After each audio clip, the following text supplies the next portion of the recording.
Rusi mga idol. Ayan o. So napakainit ang butyo. Ang issue nito, pag binubuksan yung headlight, okay pa siya. Ayan o. Okay pa diba? Pero pag binubuksan yung high switch, yun. Nakita nyo ba yun?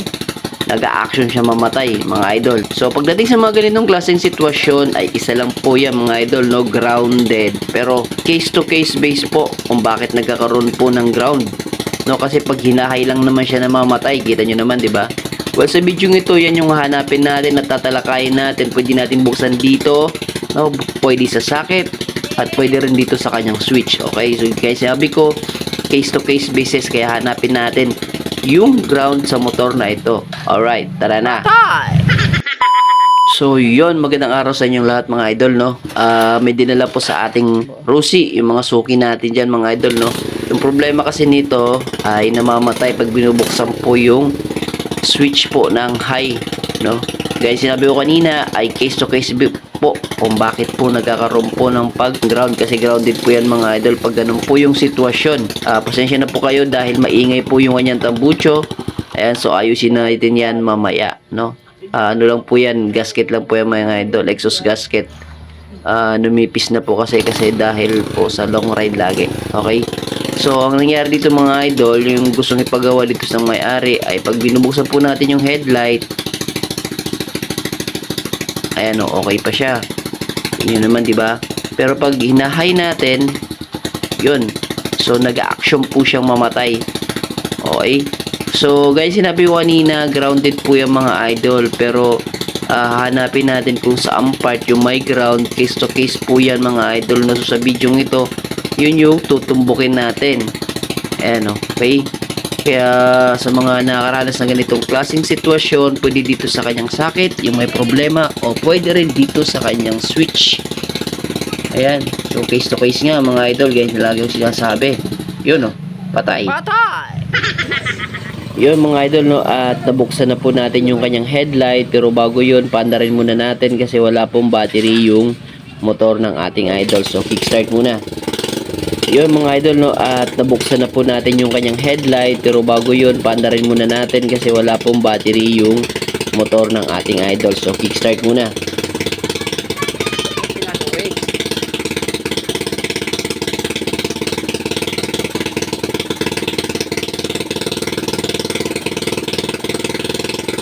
Igay. Wala. Otro. So namamarong talaga. Yo mga idol, no, so napansin nyo umilaw po siya pag pre-press ko yan, no, di ba? So may napansin po kasi akong problema dito po sa kanyang bulb, no. Ayan, sa headlight bulb na ito. So sabihin ko sa inyo mamaya kung ng problema.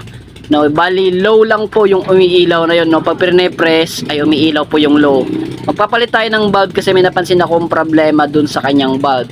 So ngayon, bago tayo magpalit ng bulb, itetest muna natin kung bakit po namamatay yung kanyang pag hina-high beam natin, no. Pag low beam, okay naman, hindi namamatay, no. So gamit ang test light, mabiverify natin kung bakit. Ayun. So naka-low yan mga idol, low. Sa high, wala talaga, no. At nahirapan yung ating motor. Yun, namatay. Okay.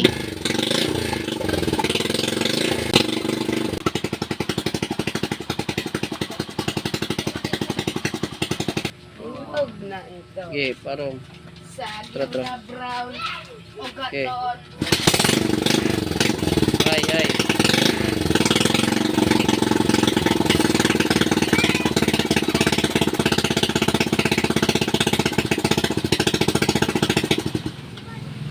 So mga idol, no, so namamatay talaga pag tinutulak sa high beam. No, wala po sa kanyang socket, nandito po, oh. Iyon, patay. So ibig sabihin nandito yung problema sa may kanyang switch. Buksan natin yung switch. Ayan. So nakita natin kaagad yung problema dito po sa part na ito. Ayan, no. Kung napapansin nyo po kasi tinali nyo po kasi nila, ayan, no. Yan dito sa part na yan may balat, no. Nagkaroon na po ng balat. Dahil nga po tinali po nila ng goma yung wire, nahila po ito mga idol. Ayan. At nagkaroon po ng pagkiskisan, kaya dumikit po ito sa manibela, no, dahil naglagay po sila ng parts na Italy. Ayan, Italy ng goma. Alright. So ngayon tatanggalin natin itong parts na ito na galing Italy, no?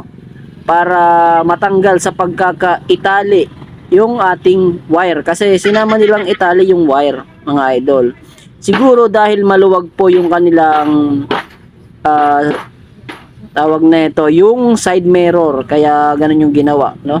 O di kaya itong clutch, no? Clutch lever baka maluwag kaya ganun yung ginawa nila. Okay? So, yung nangyari dahil sa ginawa nila, nagkaroon po ng kiskisan sa wire na nandito po sa ilalim na ito. Ayan o, tututok natin. So, sana makuha natin na malinaw. Ayan o, mga idol, no? Ayan, nagkaroon po ng balat dito yung kulay blue. Sana si blue. Ayan, pati nga rin si yellow, ay si white, meron din, kaso unti lang. Yung blue yung mas marami yung kamot. No, dumidikit na po siya dito sa manibela at pag tinutulak natin sa high beam ay nadidikit po siya sa ground. So matik talagang mamamatay, mga idol, kasi magkakaroon po ng grounded. Okay? So ayan, no, tinanggal natin at okay na. Wala na kasi naka-floated na po siya, no. Ayan. Okay? Ipagparunga.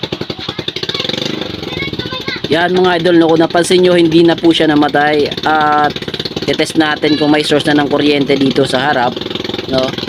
Yun, so naka-low pala, i-high natin on. So high beam natin, ay mali, ayun, meron na, may source na ng high beam, no. Tumutuloy na po yung source ng high beam papunta po doon sa taas.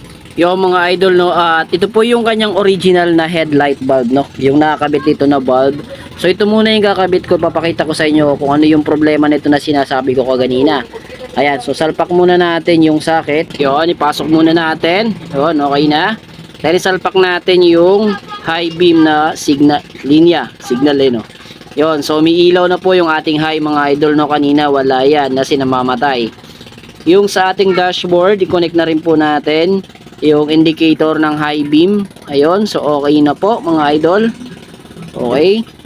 So try natin high low. Ayan, tingnan natin dito.